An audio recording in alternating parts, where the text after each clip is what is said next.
Bem, Daniel, nesse dia 12 de outubro, Dia das Crianças, nós vamos falar de um assunto importante que com certeza gera um pouco de preocupação por parte dos pais, das próprias mães, referente ao ambiente virtual, a proteção no ambiente virtual. A gente sabe que isso é um campo bastante vulnerável para o público infantil, público juvenil, crianças, pré-adolescentes, diante de toda a globalização e o acesso que essas crianças já possuem logo nos primeiros anos de vida. Para tratar sobre esse assunto, eu vou conversar com a Sandra Cavalcante, advogada, professora universitária e doutora pela USP. Sandra, primeiramente, obrigado por nos atender nesse dia 12, Dia Especial da Criança, a gente comentando sobre esse assunto que, de certa forma, gera um pouco de preocupação para o pai, para a mãe, diante da segurança no ambiente virtual. O que você pode compartilhar para quem nos assiste sobre esse tema? Boa tarde.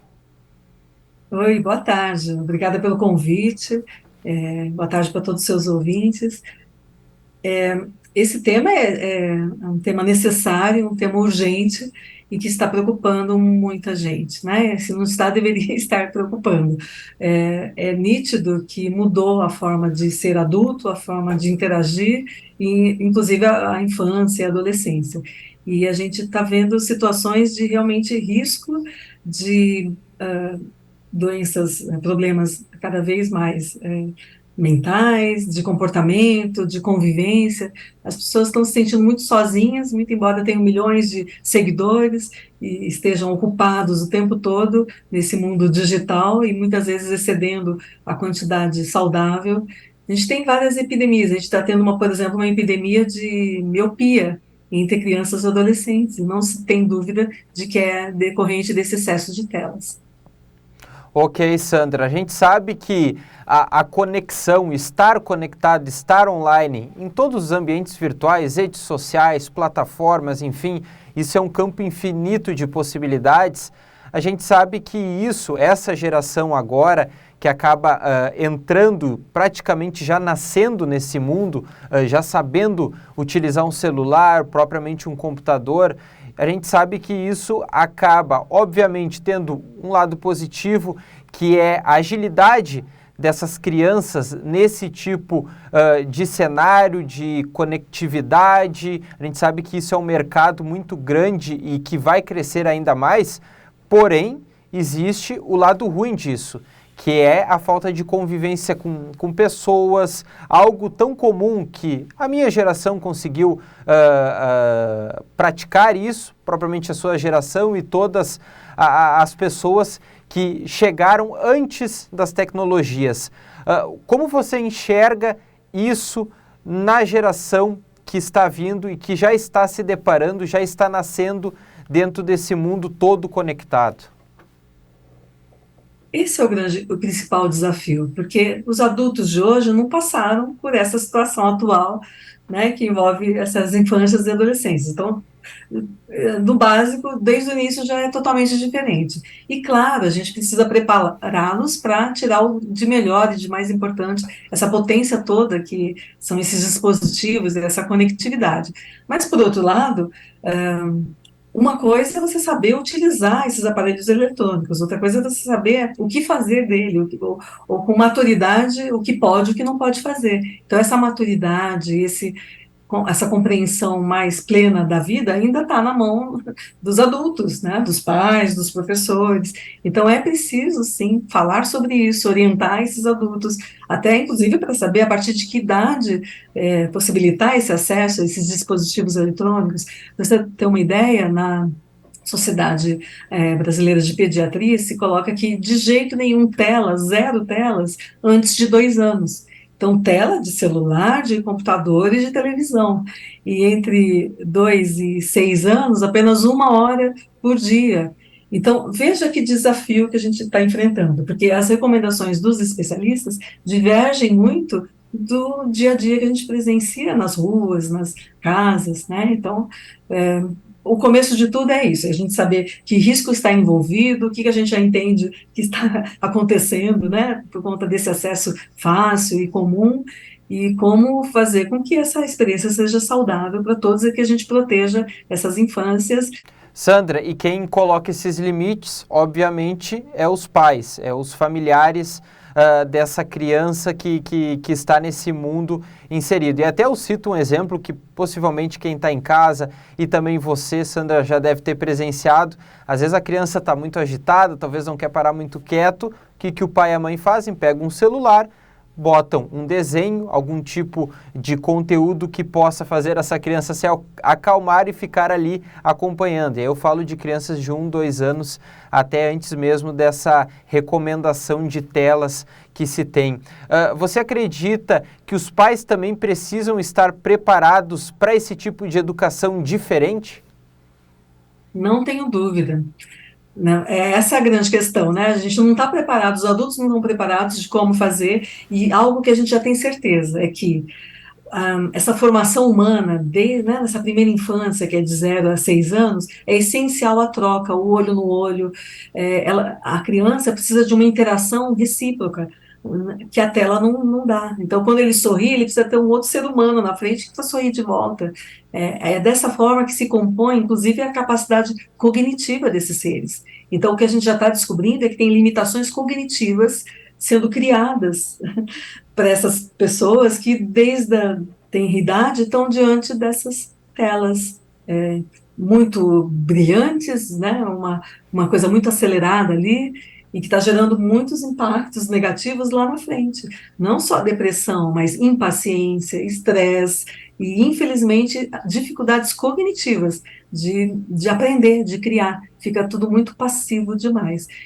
E, obviamente, Sandra, você pesquisando e indo a fundo nisso, obviamente já deve ter alguns resultados mais concretos de crianças, hoje talvez já pré-adolescentes, adolescentes, que estão inseridos, já praticamente nasceram inseridos nesse mundo e apresentam algumas situações que, de certa forma, deixam os pais preocupados. Você tem como citar algum exemplo? Você falou propriamente a miopia, né, logo no início da entrevista, mas outras situações, sedentarismo, propriamente depressão, comportamento, uma criança de um comportamento um pouco anormal, isso já é perceptível em comprovações científicas, de certa forma? Sim, já é perceptível. É curioso porque esse assunto já foi tema, inclusive, de novela, né, gente? Esse vício em jogos, por exemplo. Então, além do sedentarismo, além da impaciência, de um imediatismo, existe também uma falta de criatividade que está desproporcional. E para aquele pai, para aquela mãe que tem seus compromissos profissionais, trabalha de manhã, de tarde, não está presente com o filho está na escola, ou talvez em algum turno está na casa de uma avó, de um avô, enfim.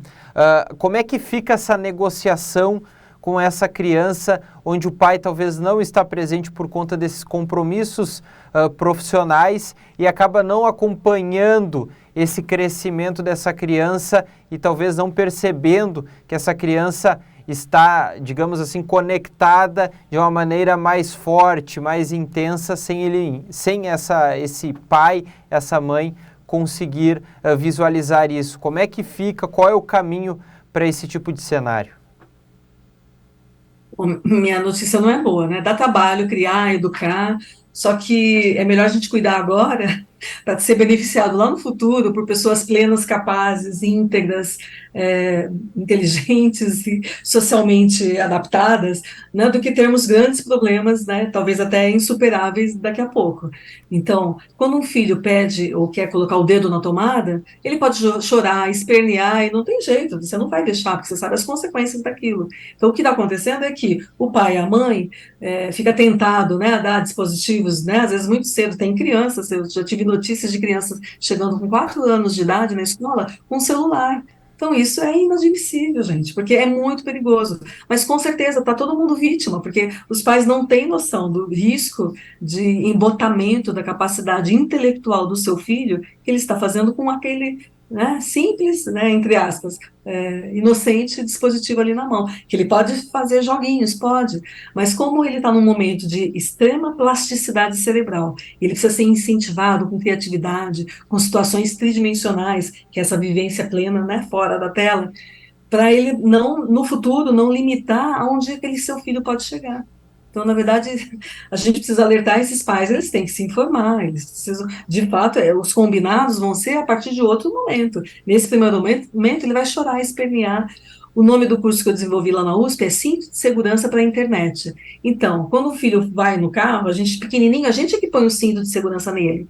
Ele esperneia, chora, mas até que ele acostuma. E em algum momento ele vai sozinho colocar esse cinto de segurança, né? E ele sabe que não pode pôr a mão para fora da janela. Então é a mesma coisa, a gente tem que aprender para de forma segura usufruir desse ambiente, né, da web, desse poder todo, desse mundo digital. Então, no primeiro momento, é o pai e a mãe que precisa estar com muita segurança, resistir aos protestos dos filhos, aos protestos dos amigos, dos questionamentos até eventualmente de parentes, para dar o melhor para aquela criança. E, de fato, eu vou tentar conciliar aí os desafios da vida profissional, da vida corrida, mas vai valer muito a pena, porque ele está fazendo pela saúde e até pela vida daquele filho, porque também casos de, né, depressão, suicídio nunca tiveram tão altos.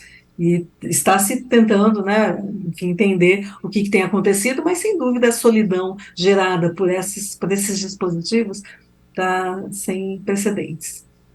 Bom, quero trazer aqui a Sandra Cavalcante, ela é autora do livro Estatuto da Criança e do Adolescente, que atualiza essas questões envolvendo a infância e o ambiente virtual. Sandra, fala um pouco do que você tratou nesse livro, com um título importante, título forte, que com certeza pode contribuir para quem nos acompanha. E aproveito também para apresentar o livro para quem nos acompanha.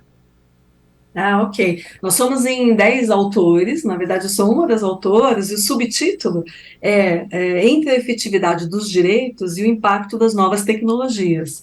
Nesse livro eu tratei sobre os influenciadores digitais, sobre a situação de trabalho infantil artístico, porque a gente sabe que para fazer um comercial, uma novela, precisa de um alvará judicial, aquela criança, para participar, e a gente tem visto cada vez mais canais, né, de influenciadores, TikTok, e caramba, aquilo ali não é trabalho, não tem publicidade, não estão recebendo presentes, e sim, então, nesse livro eu estou, nesse artigo, explicando que sim, aquilo ali também é trabalho, né, e fica muito fácil de delimitar se uma coisa é trabalho ou não, e portanto precisa ou não de um alvará, de um juiz para autorizar aquela atividade, né, monetizada, se você troca aquela criança por um adulto. Então, se fosse um adulto fazendo a mesma coisa, seria trabalho? Então, geralmente, aí simplifica a gente identificar se está envolvendo um trabalho ou não. Para quem quiser entrar em contato, ter mais informações sobre esse assunto, está aqui o e-mail dela para a gente compartilhar. Tá certo, Daniel?